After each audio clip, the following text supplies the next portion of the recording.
Welcome to the Brian Craig Show podcast. I'm Brian Craig, always joined by my wife and co-host Kathy. Thanks so much, everyone, for tuning in. And the Brian Craig Show is brought to you by Tom Laporta at Laporta Roofing. As Hurricane Milton comes our way, if you have a roof repair or need a roof replacement and you're hit in Florida by this hurricane, call Tom Laporta online at laportaroofing.com. All right, I want to talk just a little bit about the Hurricane Milton. And Kathy and I are very lucky. We are not in the hurricane cone where we live, which I'm very excited about, okay? This is a bad one. This is like the... And neither is Mar-a-Lago, for all you liberals who were hoping it would be, exactly. Which I saw on X. Yeah. Trump's not in the cone either. No, he's not. And we're starting right now, though. We are getting like some wind bands from the hurricane. It's getting windy. The winds are kind of crazy right now. Yeah, it's windy. You know, so you can tell there's something going on hurricane-wise where we're at. But we're not in the cone, and we're luckily not getting the hurricane. However, this is going to be a bad one. And I want to talk just a little bit about that, what happened today with Kamala and Biden and everything. But I wanted to talk a little bit about doing a radio show during the hurricane. You know, you guys know, been on the radio like over 30 years. And I've been on the air through a lot of hurricanes, okay? And now the show is national, right? I have a national show now. I'm on local radio stations, but we're national through all of our online platforms, YouTube, and a whole bunch of other platforms, iHeartRadio and stuff like that. We have a national audience. And in years past, when I went through hurricanes, I wasn't national. It was local. And I've always had a good-sized listenership in local radio, but we were local. So this is the beginning of like a new thing for me, because in the past, when there's a hurricane hitting Florida, if it's hitting the area, the coverage area of the radio station, we would talk about it in a lot of detail, because it's affecting everybody in our audience.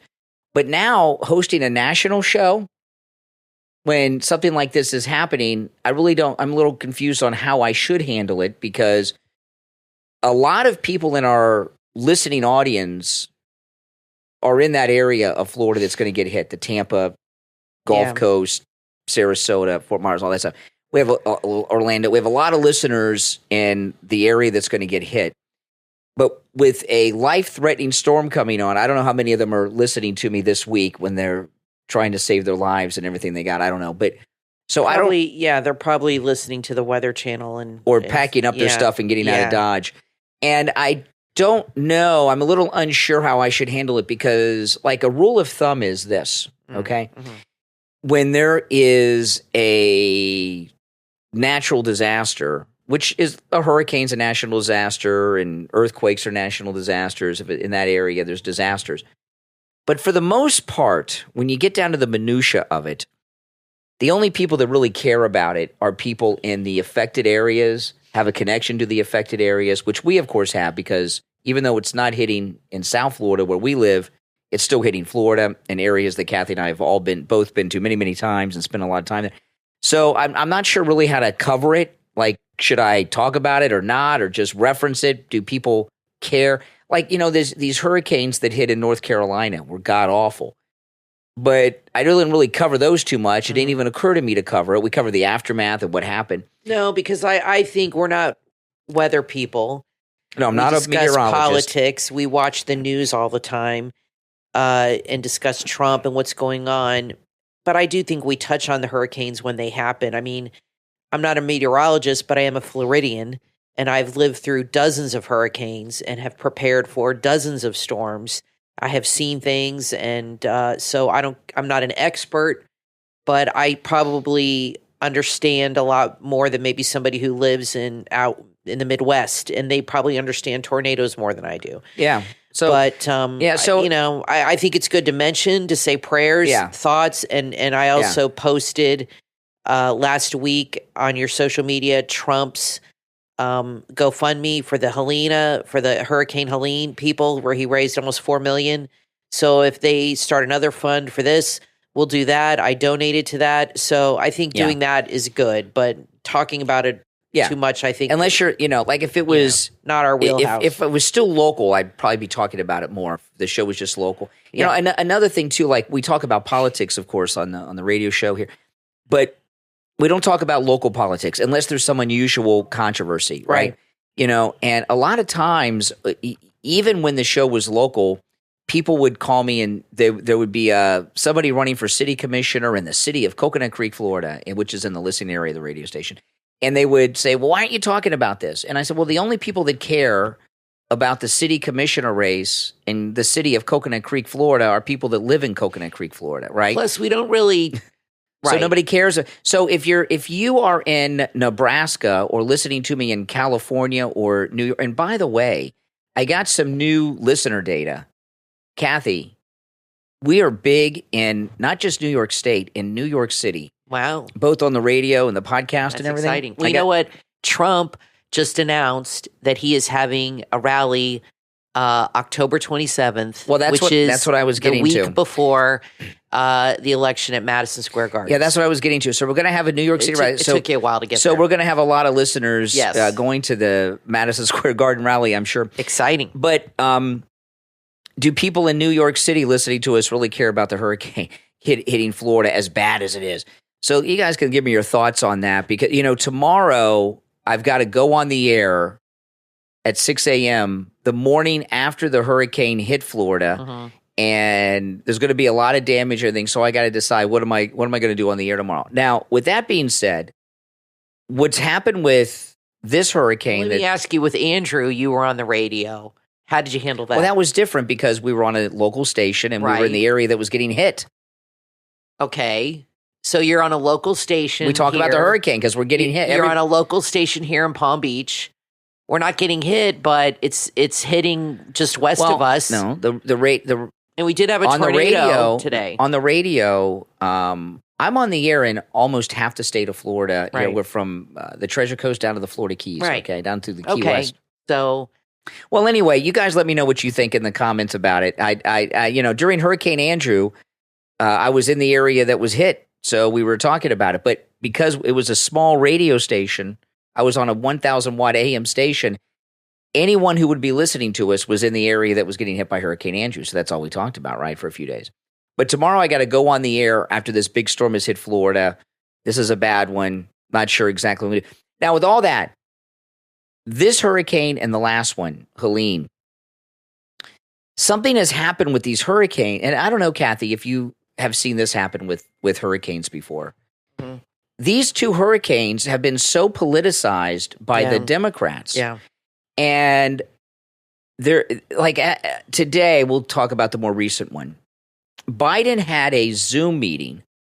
And on the Zoom call, zooming in was Kamala. She wasn't there with Biden. He had some FEMA people and other people there. None of them Florida people that were running things. DeSantis is running the operation in Florida. Right. But they had this, Biden and Kamala had this FEMA Zoom meeting.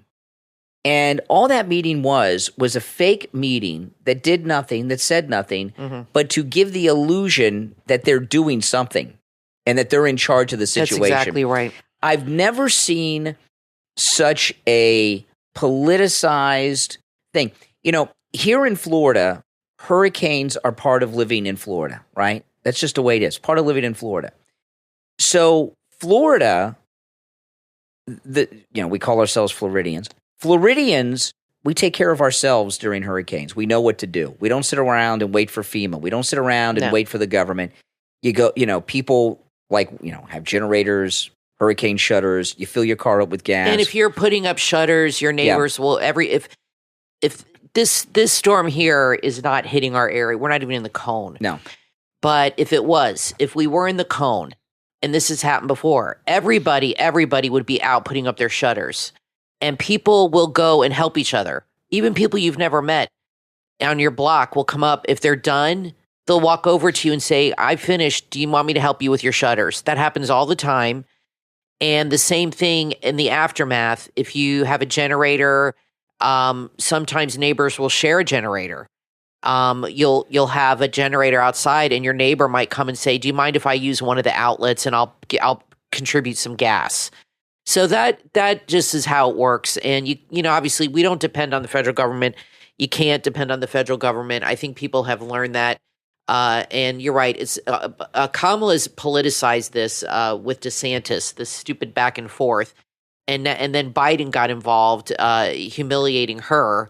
But usually the federal government, the only involvement they have is just making sure there's the money gets to them and to the people. It's usually the governors that handle this.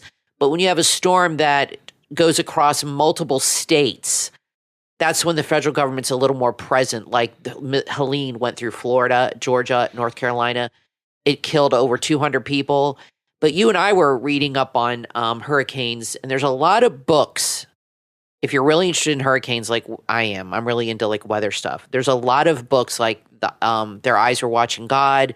That's a great novel by Zora Neale Hurston. Or there's a book on the Flagler hurricane that destroyed all the people died in the train.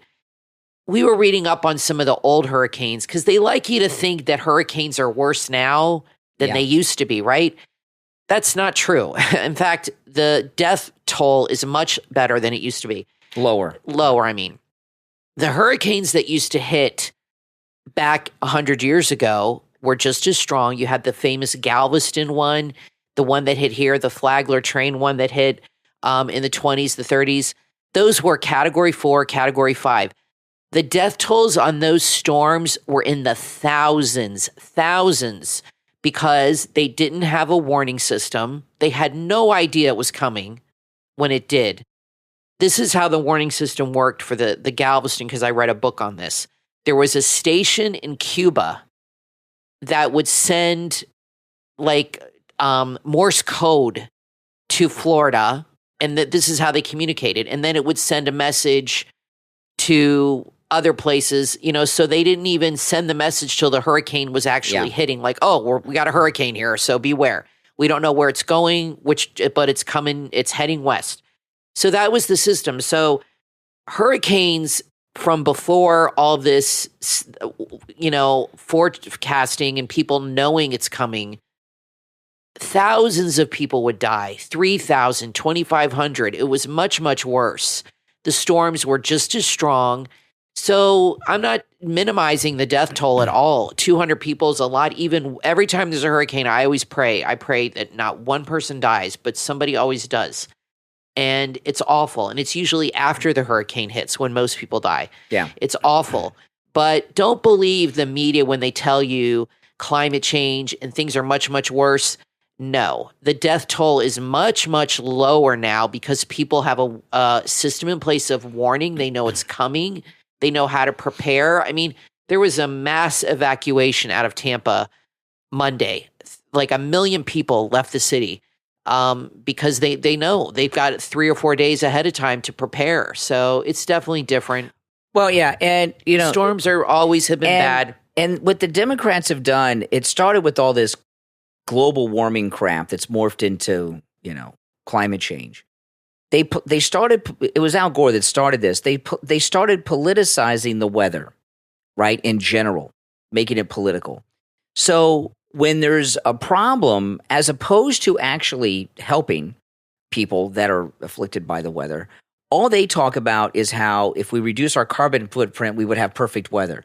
You know, Democrats, not just with the weather, but with everything. Rush used to talk about this a little bit, well, quite a bit actually. This is what Rush used to say.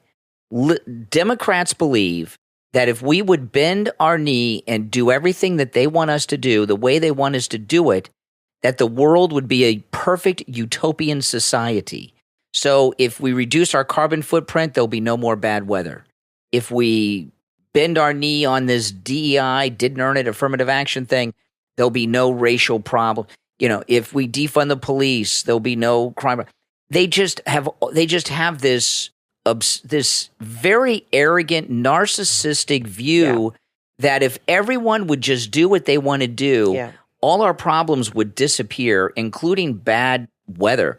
And this thing with Kamala that's going on here, I said about a week and a half ago that I feel like she's given up on the race, right?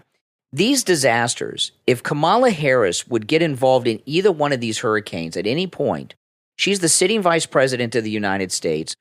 She can get the federal government moving and doing things, and she could make it look like she was in charge of the whole thing, right?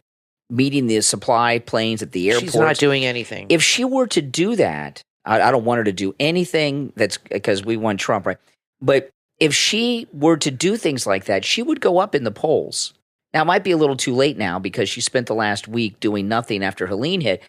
But if she just even gave the appearance of being involved in hurricane preparedness and helping people after, she would go up in the polls. And I don't know why she doesn't do it. Has she given up? Is she stupid? Would she rather talk to Howard Stern about grape nuts or whatever she said she has? I think she's for breakfast a very stupid woman. That's true. And I think she does what she's told, literally. I think she is just like a puppet. Yeah. Like literally. I think she does what she's told. People point and she stands where they point, and that's it. That's what I think. I think she's deeply, deeply insecure. I think there's a psychologist could have a lot of interesting information on her. There's things she did on Colbert, Kathy, where she has different accents. Well, she's very strange. On Colbert last night, all of a sudden she had a Jamaican accent. That lapsed into Irish. Not just for a word, but for like a sentence or two. That is a personality disorder she has. I'm not a doctor, but that is not normal behavior. To have all these different accents. Very strange. She is. I've never heard anybody talk like her. She is very strange. The constant giggling. There is something wrong with this woman, and she needs to be evaluated. But that's not going to happen. Just I hope she doesn't win. But there's some issues going on there.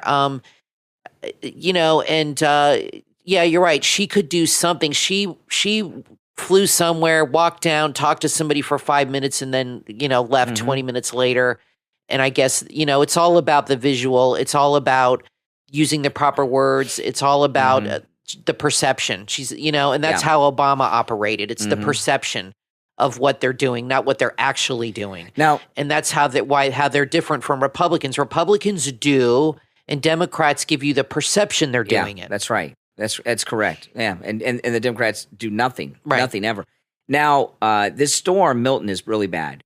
No matter where you are in the state of Florida, if you have roof damage, if you need roof repair, if you need a roof replacement on any type of structure, single-family home of any size, small or large, commercial buildings, municipal buildings, church buildings, any type of structure, call Tom Laporta at Laporta Contracting. His response time is very fast, and he'll help you no matter where you are in the state of Florida. His number, 954-604-4602. 954-604-4602. Remember, that rings directly to Tom Laporta's cell phone. He's a good MAGA guy. He'll take very good care of you, and he'll never sell you a roof you do not need. 954-604-4602. We'll be right back. When you're looking for fresh and stylish merch that speaks to your interest, look no further than Iconic Culture on Etsy. Whether you're into the NBA, NFL, college football, the MLB, boxing, MMA, the WWE, and pop culture, Iconic Culture on Etsy has exactly what you're looking for. And just in, they have an exciting new collection of Trump t-shirts, perfect for showing off your stance and making a statement. You'll also find incredible gifts for everyone on your gift-giving list. Head over to iconiculture.etsy.com. That's ICONIKKULTURE. iconiculture.etsy.com. Browse their collection. You'll discover merch that fits your style and your passion. Sports, music, pop culture, t-shirts, phone cases, mugs, and the latest Trump merch. iconiculture.etsy.com. Serving you the freshest merch. iconiculture.etsy.com. It's that time of year again, Christmas shopping time, and there's no better place to find unique, personalized gifts than ActicFoxMarket.com. They're your go-to Etsy shop for custom gifts, home decor, accessories, and so much more. Whether you're shopping for a loved one, a coworker, or just looking for something special to give yourself, Arctic Fox Market on Etsy has you covered. They have everything from cozy apparel to custom accessories. You'll find something for everyone, and they're veteran-owned and operated, based out of Texas. prices. Use the promo code FAV25 and save 25% off your entire purchase. They also have fast, free shipping inside the United States. Start shopping right now at ActicFoxMarket.com and start crossing those names off your Christmas gift-giving list. Unique personal gifts delivered right to your door. ActicFoxMarket.com. This Halloween, the scariest monsters are the humankind. From director Ethan Henry comes the new film Severance Mountain. It's the perfect date night thriller. In Severance Mountain, after a tragic loss, two friends go on a camping trip to the remote Adirondacks. But when a body is found on the mountain, they realize they're not alone. As Sarah and Toby try to reconnect, they find themselves in a nightmare. Every step deeper into the forest leads them closer to an unknown killer. A police sergeant knows something is hunting the tourist, but can Sarge stop it before it's too late? This Halloween, find out who or what is waiting in the woods. Severance Mountain is available right now on Amazon, Apple TV, iTunes, and Google Play. Don't get lost in the woods. Severance Mountain, where survival is the only option. You are listening to the Brian Craig Show podcast, broadcasting from sunny South Florida. Brian is joined by his wife and co-host, Kathy. Follow Brian on social media at BrianCraigShow.com. And now, Brian and Kathy. Welcome back, everyone. I'm Brian Craig, always joined by my wife and co-host Kathy. I will tell you, although we are not in the cone of the hurricane, there are lots of tornadoes popping up not far from us. Very windy here. I mean, yeah. I would say it's about, we're getting some 30-mile-an-hour gusts from the edge of that storm. There was a really bad tornado near the radio station right after I left this one. Okay, I wanted to play this. This is very bizarre. It's a quick clip. This is Mika Brzezinski this morning on the air with her husband, Morning Joe, Scarborough. You know, I definitely have been at work in therapy for emotion regulation. I follow DBT. Okay, emotion regulation. I've never heard of that. No, I looked it up just now. Okay, I've never heard of emotion regulation. I just Googled it. I've heard of DBT. It's like a type of therapy. Yeah. This is what emotion regulation is. Emotion regulation is the ability to exert control over one's own emotional state. It may involve behaviors such as rethinking a challenging situation to reduce anger or anxiety, hiding visible signs of sadness or fear, or focusing on reasons to feel happy or calm. And I'll tell you exactly what her problem is. It's that she's married to Joe Scarborough, who is insane. Is she blaming this on Trump? Well, because I'm sure she is. This is the problem with these two people. And this is why she's in therapy. She's in therapy because Trump's winning, and they know it, okay? Mika Brzezinski is married to, I believe, an emotionally abusive man. Yeah. I've seen the way that they care. I don't watch the show because it's on when I'm on the air, but I see the clips of it. Right. He is not nice to anyone, no, including his wife. This obsession they have with Trump is their entire life. All they think about is how much they hate Trump and what they can do to destroy and stop Trump. And they've been doing. He's clearly a narcissist, and Scarborough, and she probably has a very difficult time getting him to see things from her point of view because everything's from his perspective in their marriage. And I don't think this marriage is going to last. They've been married a while. It doesn't matter. People that are married 20, 30 years get divorced. I think it might last through Trump being president, but maybe after he's out of politics, they'll have nothing else to talk about. I mean, I think it's the glue that keeps them together. Well, what's going on with her their hatred of Trump and him is this. They have spent, because they were with Trump in the beginning till they had that problem with the plastic surgery and the bandages at New Year's dinner, okay? So they were with Trump for a while, and then that happened, and then that was it. They've spent the last about 8 years obsessing over bringing down Trump, right? And they thought they had a success because Biden's in the White House right now. Right. Now Trump's coming back. All the polls are in his favor. All the major electoral college predictors show that he's winning.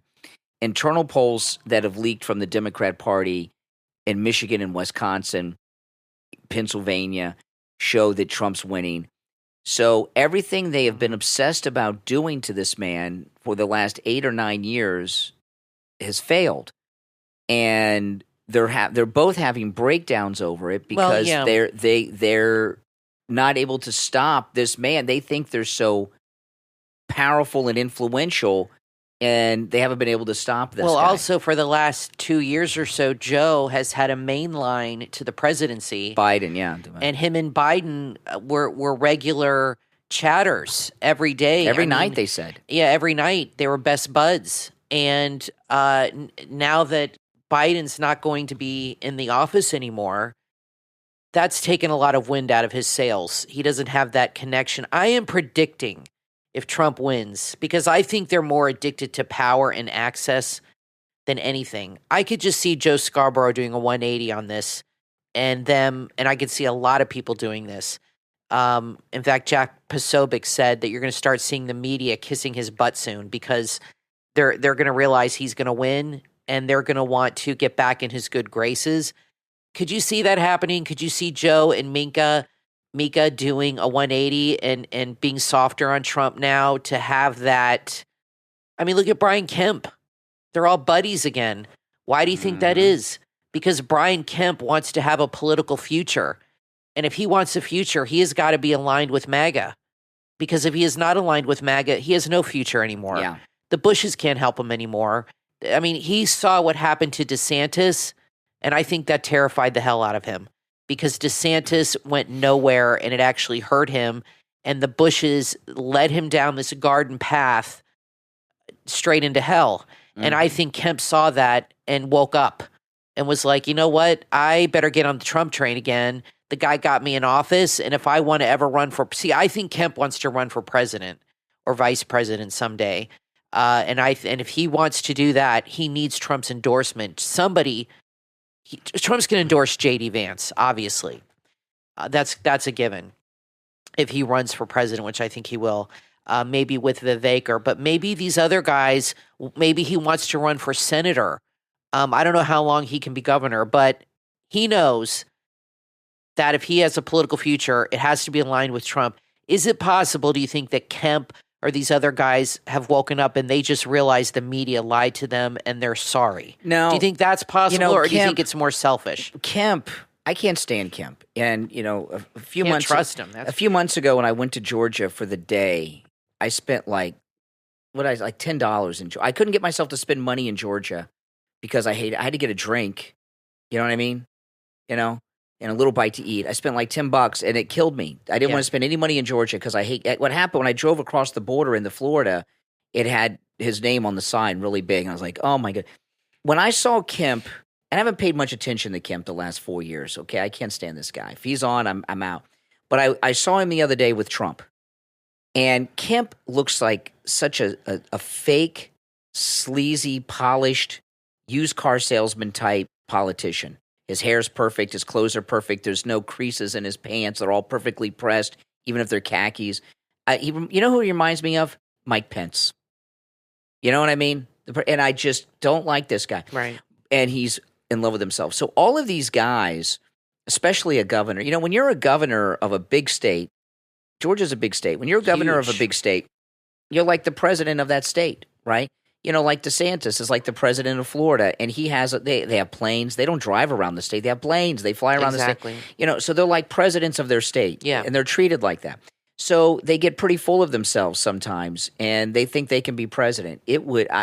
For me to vote for Kemp, Donald Trump would have to come out and tell me to. Well, I think Kemp and DeSantis are going to all of a sudden be Trump's best friends, because I think the Bushes had convinced them for a while that the future of the party is not MAGA, and I think they've realized that's not true. The future of the party is MAGA. Even if Trump, which is not going to happen, but even if Trump did not win this election, MAGA is not going to go away. MAGA is not going to go away, and these people need his endorsement. They need him to come to rallies. Whether he's president or not, he will continue the MAGA movement. Trump will. Till the day he dies, and it'll move on. It'll go on beyond that. The movement's bigger than him now. I'm going to listen to this because Kamala just called into the Weather Channel and to explain hurricanes. Really? It's 30 seconds, so I don't know what she says. Oh, this is great. But I'm sure it's stupid. I can't wait. The other point, Mike, that I would make, especially came through on the briefing from the federal experts, it's really important that we think about the language that we're using to talk about what we are predicting. Because, for example, it has moved from time to time from a Category 5 to a Category 4. It's important that we not emphasize that downgrading has happened because, in fact, the difference between Category 5 and Category 4 in terms of the danger and the damage is pretty much the same.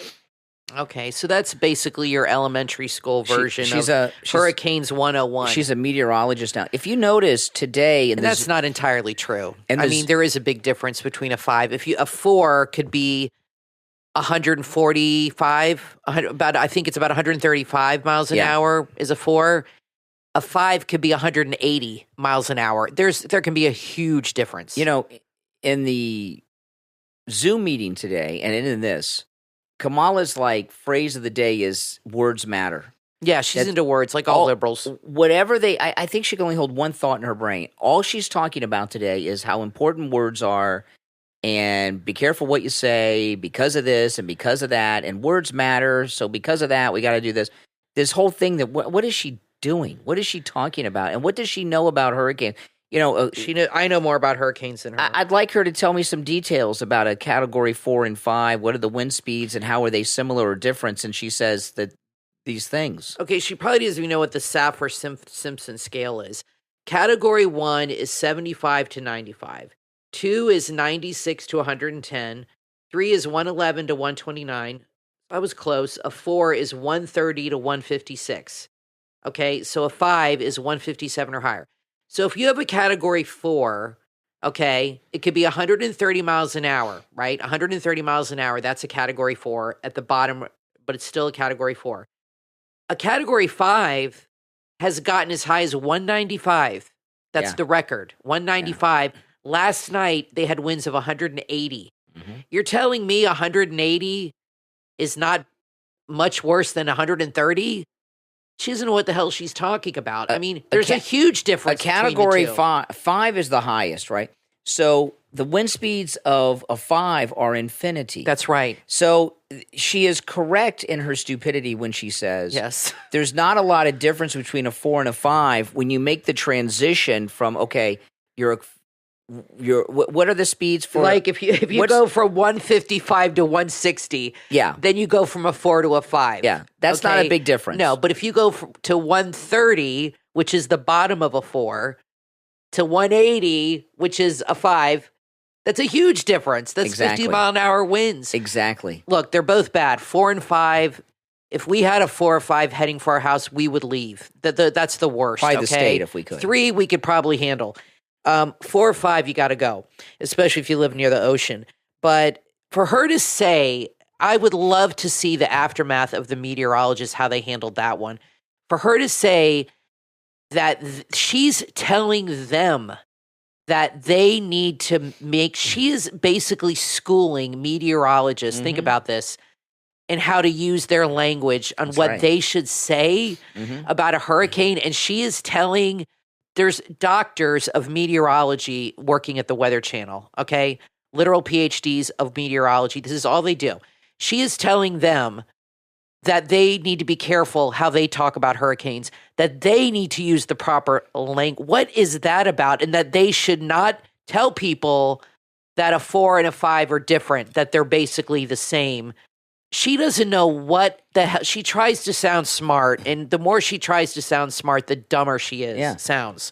That's right. That is insane to me. And her telling meteorologists what to say. And any of you out there, oh my gosh, that are planning on voting for Kamala Harris, I mean, have you listened to her speak? I mean, this is all over Twitter now. I would really love to see how the meteorologist handled that. Yeah. So, you know, what she does oh my God, is almighty. somebody will give her a thought, or she'll read a Wikipedia entry, or this here, she might have taken something that she heard from somebody on television, and now all of a sudden she's an expert. Somebody said Kamala calls in to share with the experts what she learned about hurricanes 30 minutes ago. Exactly.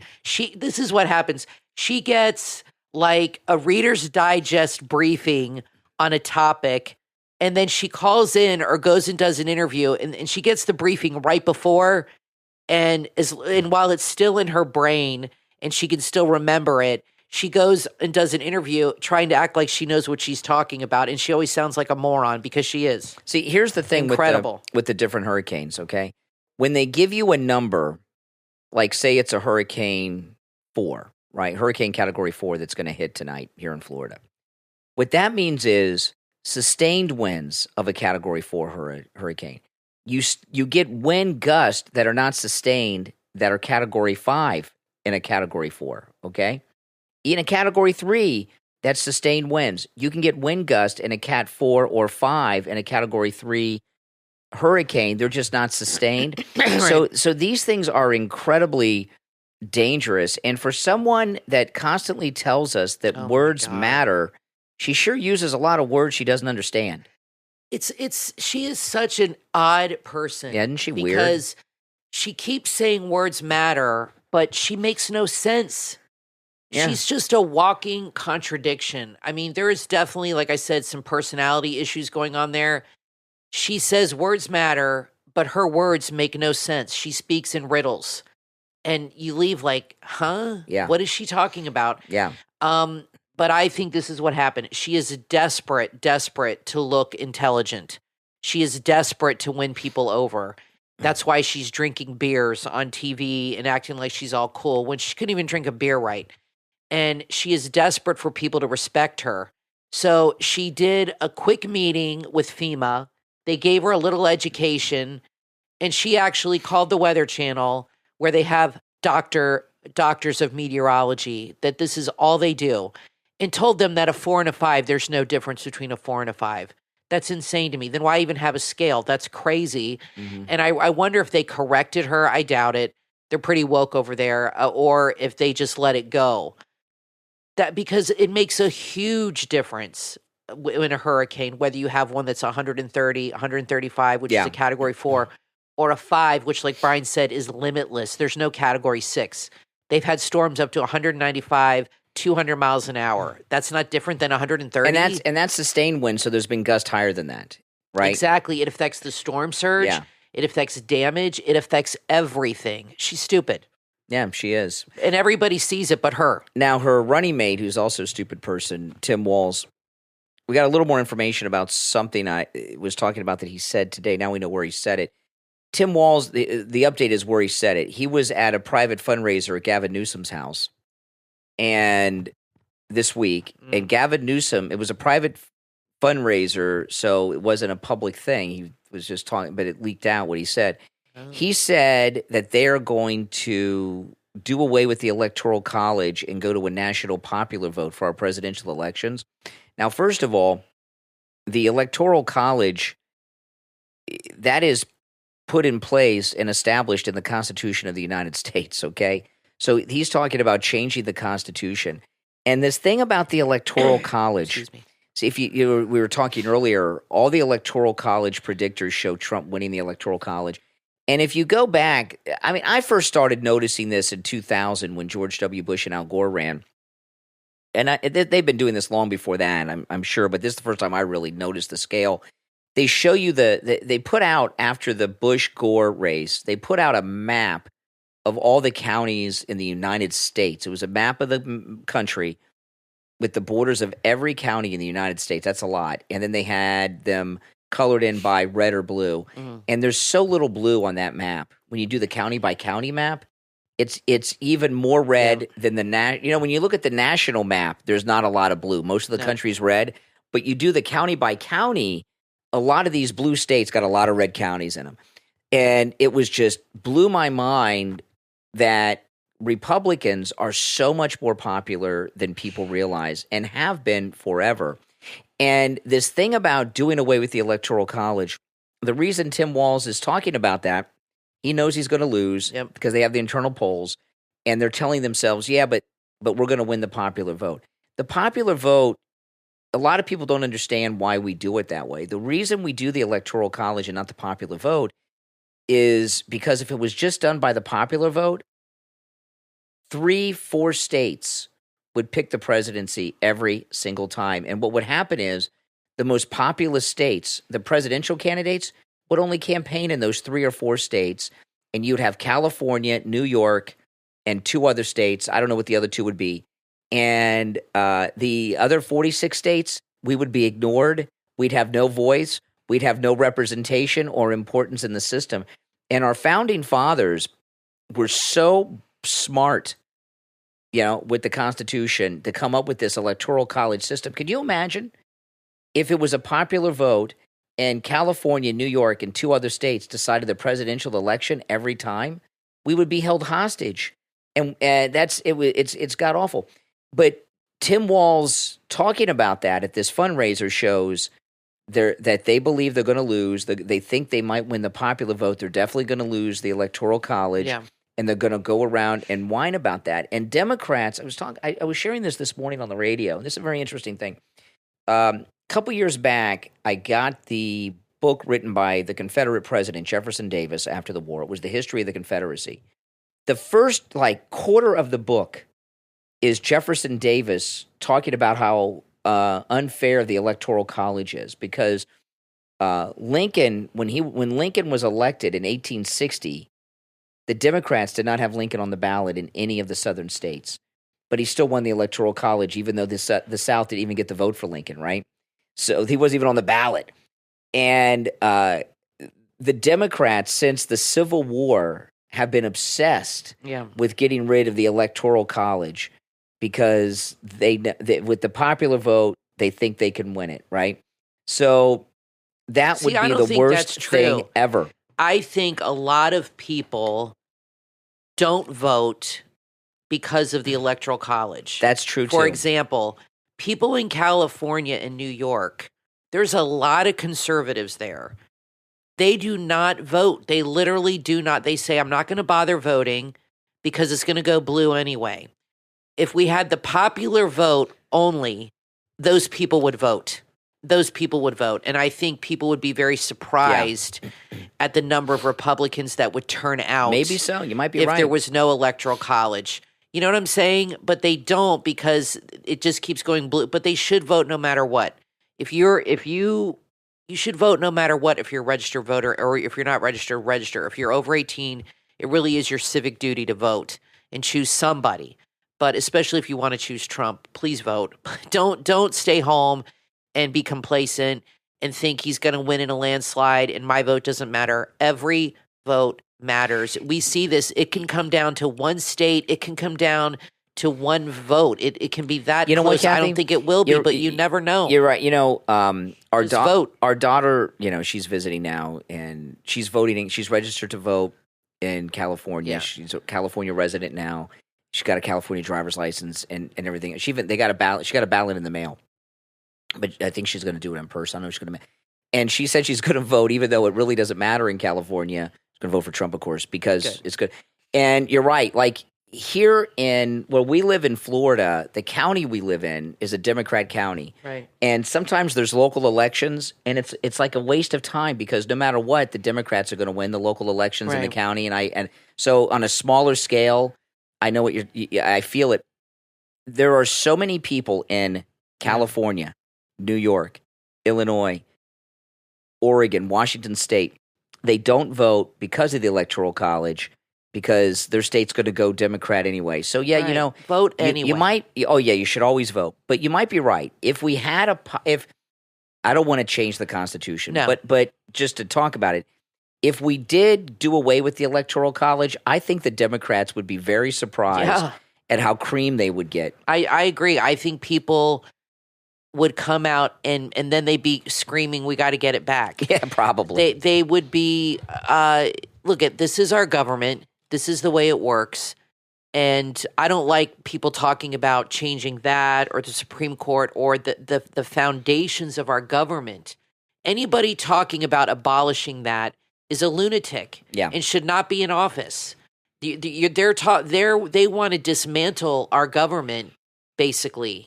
I mean, and they get mad at us over January 6th when they want to tear down the foundations and the bedrocks of our country. Mm-hmm.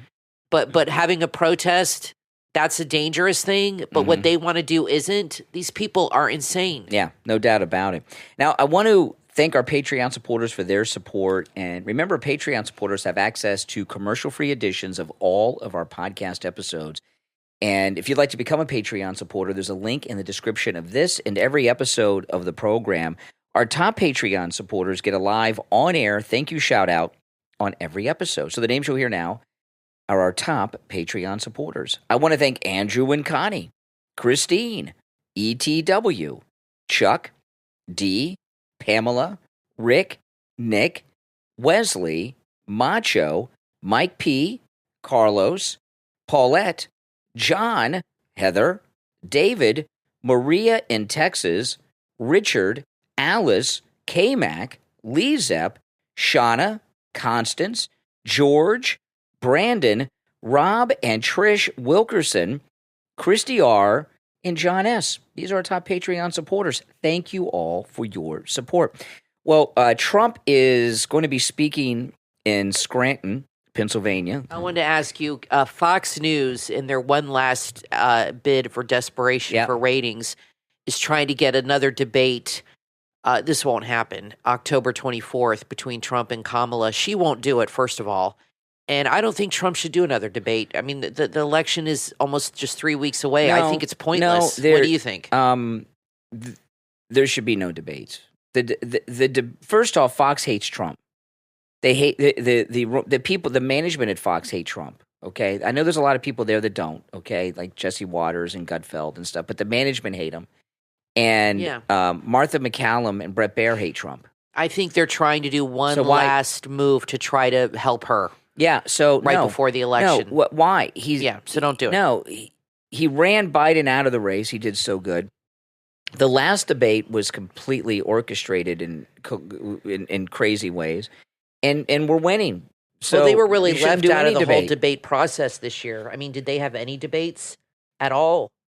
They were completely They had the one debate. Out. They had the. What do you mean, Fox? Fox. Did they have a debate at all this year? Or have they been completely not the primaries? But no, not in the no. Yeah, that's unusual. So I'm sure they're not happy. The debates are big money too because they're big ad buys because they're rating bonanzas and they haven't gotten one. But no, he should not. I don't think Trump should do any debates at this point. No, we're winning. It's a desperate move by the Trump haters to try to undermine. Yeah. No, we got all the momentum on our side. I don't think he's going to do it. It's a waste of time. After what happened in the last one, why should they do it? It's clearly a move to try to help her. So anyway, Trump's going to be speaking in Scranton in a few minutes, so we're going to sign off because we want to watch Trump in Scranton.